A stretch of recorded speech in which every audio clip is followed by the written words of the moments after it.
Okay, the big word of the day when we're talking college baseball recruiting is scholarships. Everybody wants them. Not a lot of people know how they come, when they come, and I think that's a topic that we should begin to discuss. You have scholarships, you have offers, but more importantly for parents of prospective student athletes, it's a financial planning that takes place.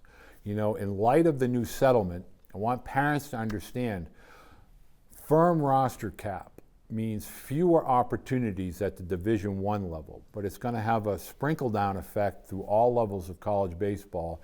And Division II NCAA only has 9 scholarships. Division III NCAA does not have any athletic scholarships. NAIA has scholarships athletically at Division I and Division II. JUCO at the Division I level has room and board or tuition. So there's different scholarships, there's different packages that are available. And so baseball works with all of these different financial aid packages, and it's important for parents to understand not all roster spots come with scholarships. And more importantly, full scholarships are like pink unicorns. There are just not a lot of them, so you should begin to plan accordingly as a parent. Number one, as I alluded to in my Coach's Corner discussions with coaches, baseball coaches like to be creative with regard to financial aid. They combine academic money with athletic money. And they have an Excel spreadsheet that they're going to try to allocate. Division I, they may go from 11.7 scholarships to 15 or 20.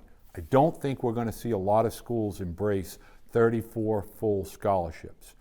Name, image, and likeness, term that we hear that at the Division I level, and while that may offset some of the costs of school, a need for parents to understand there's a big difference between a scholarship athletically or academically and name, image, and likeness money that can be utilized to pay for school.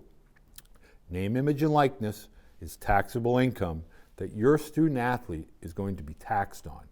A scholarship, academic or athletic, is not taxable. So you need to understand that while some coaches will begin to talk to you at the Division I level about name, image, and likeness, understand that is income earned. And so you must understand that the costs of these schools, in-state versus out-of-state. For some in-state schools, it's going to cost a fraction of what an out-of-state school will cost.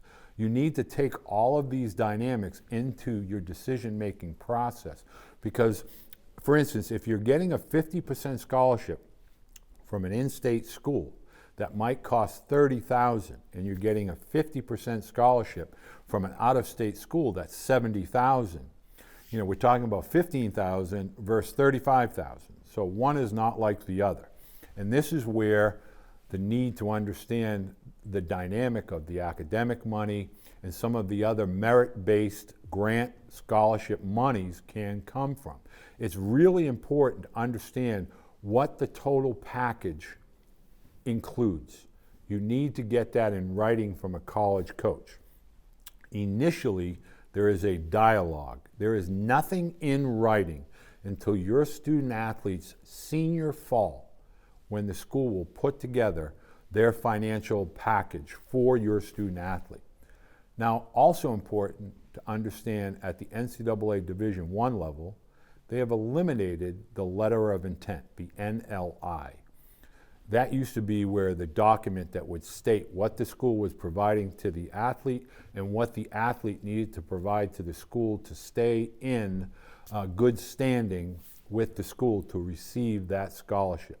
It would also state how many years or a year that scholarship was going to take place. The NLI will give way to an NIL at the Division I level, and all of the documentation or the agreed upon terms, for lack of a better term, will be spelled out in that name, image, and likeness document.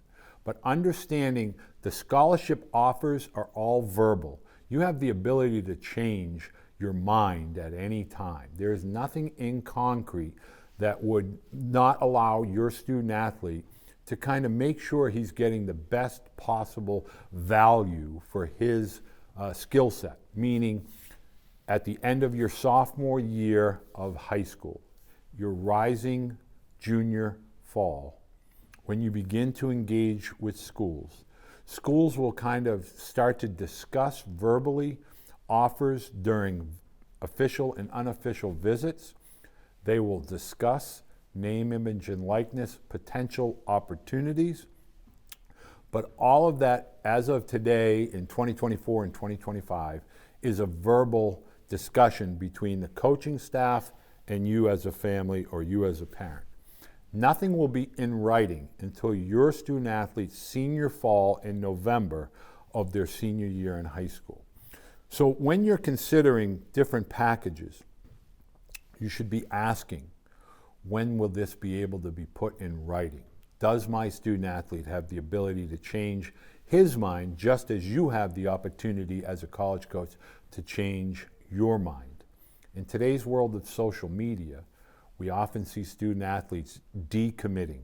And that's not really so much a decommitment as it is that athlete being told there's no room at the inn, or potentially there was a coaching change and different factors have changed, and so that student athlete is changing their mind and reopening their recruiting process to reconsider other potential scholarship opportunities and offers. It's really important for parents to begin to understand, especially at the completion of your freshman year in high school, what types of schools and university do you feel as a family your student athlete will begin to look into and look towards?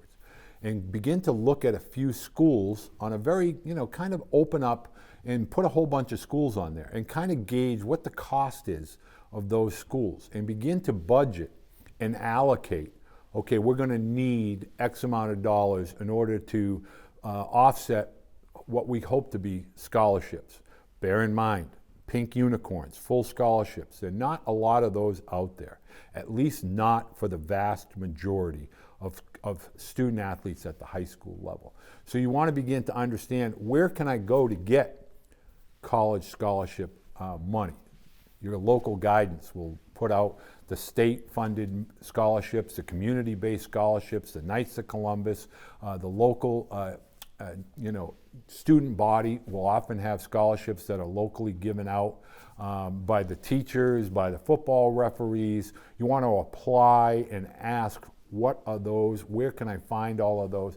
And understand that those monies are going to be able to be added for your student athlete's ability to pay for college. And understand and plan for the potential future budget that will be needed for your student athlete to have a great experience, but to be able to navigate the college experience as a whole for all of the academic, athletic, supplementation, books, etc. Know what the expenses are going to look like and plan accordingly.